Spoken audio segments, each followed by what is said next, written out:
During his prime, Ben Wallace was one of the best centers in the NBA and could go toe-to-toe with the likes of Shaq. And now 8 years after he's retired, he hasn't yet been inducted into the Hall of Fame, despite his jersey being retired by the Pistons.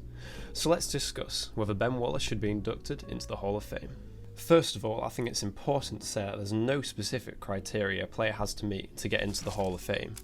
Rather, a player has to receive 75% of all votes in favour of them joining the Hall of Fame.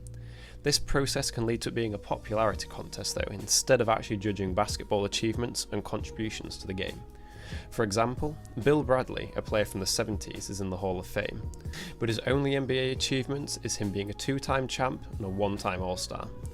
But Chauncey Billups is not in the Hall of Fame, despite his resume of being a 5-time All-Star, 2-time All-Defensive Team, 3-time All-NBA team, and being the 2004 NBA champ in which he won Finals MVP for. And also at the top of the list of players snubbed from being in the Hall of Fame is of course Ben Wallace. Taking a look at his achievements, there's no prize as to which end of the floor he excelled at. Of his 9 seasons at the Pistons, he won Defensive Player of the Year 4 times, which is a record he shares with Dikembe Mutombo for most Defensive Player of the Year awards. On top of that, he was also on the All-Defensive Team 6 times, and a 2-time rebounding champ, and had the most blocks in the 2001-2002 season.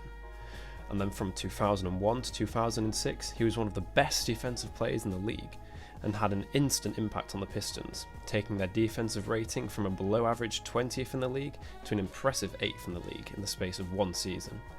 And while Ben Wallace was on the Pistons, they remained one of the best defensive teams in the NBA, ranking no lower than 8th while he was there. But what makes his defensive accomplishments even more impressive for me is how he was only a 6'9" centre, and many people say he was even shorter.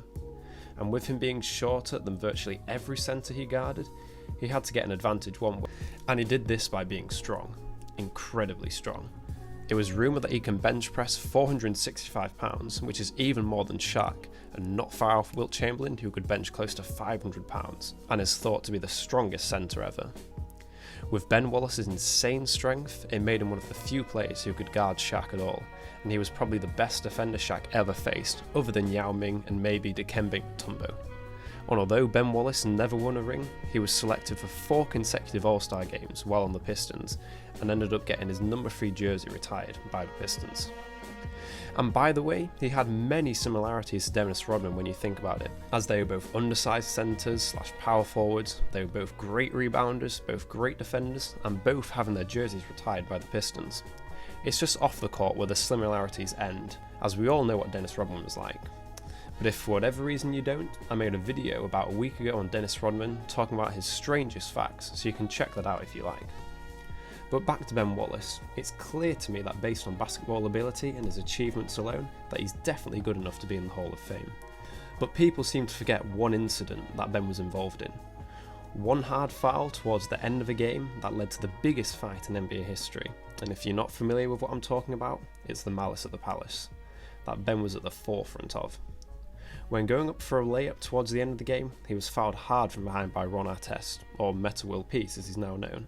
Wallace then retaliated, shoving Ron Artest back a good 6 feet and goes after him, but the players and coaching staff managed to get in between them. Just as things were settling down again, a fan throws a can of beer onto Ron Artest as he's laid out on the announcer's table, and then it all breaks out again. Artest goes after the fan, Steve Jackson's then involved, but that's not relevant for this video. This one incident for Ben Wallace gave him a 30-game suspension, but more significantly has tainted his whole career. He'll always be remembered as the guy who started the Malice at the Palace, and brought so much shame to the NBA and the Pistons franchise, and this took many years to recover from. But when the Honours Committee is looking over candidates, they'll look at their careers, and with how negatively the Malice at the Palace impacted the NBA. And I wouldn't be surprised if this is why he's not inducted into the Hall of Fame. But for me personally, I believe that Ben Wallace should be inducted into the Hall of Fame.